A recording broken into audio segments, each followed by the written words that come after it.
शिव जी अशोक सुंदरी को देखकर कन्यादान करने के बाद पार्वती जी से कहते हैं, ये बेटी की विदा है। सुनो पार्वती, अशोक सुंदरी के नैनों में जल है। अशोक सुंदरी कन्यादान होने के बाद जब विदा होने लगी तो अपने पिता के पास में आई। शिव जी से अशोक सुंदरी कहती हैं, बाबुल मैं जा रही हूं, आप मुझे कोई वर ना देंगे? शिव कहते हैं, सुन अशोक सुंदरी, संसार की जो बेटी, संसार की जो स्त्री, संसार की जो नारी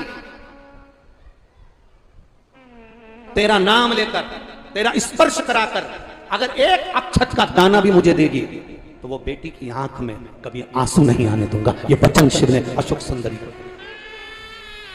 एक अक्षता, एक अक्षत का दाना, एक चावल का दाना।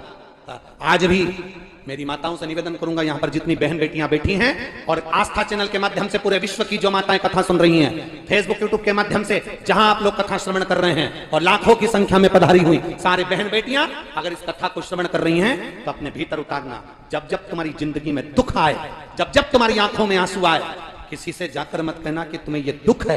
एक चावल का दाना लेकर जाना, अशोक सुंदरी का स्पर्श कराकर भगवान शंकर के शिवलिंग पर आखा, आखा मतलब टूटा हुआ नहीं, पूर्ण अक्षत शिव को समर्पित करना। ज्यादा से ज्यादा 8 दिन, 15 दिन, 20 दिन बाबा को चढ़ाकर देखना, तेरी आंख में आंसू नहीं रहने देगा मेरा भोलेनाथ। ये निश्चित था महाराज। शिव जी ने वचन दे दिया, ए अशोक सुंदरी क्यों रोती है?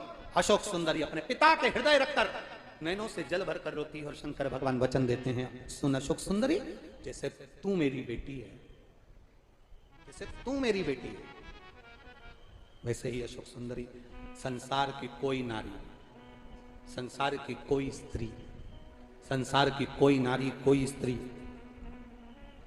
कोई नारी, कोई स्त्री संसार की एक अक्षत, एक अक्षता में एक अक्षत का दाना फल प्रदान कर दे।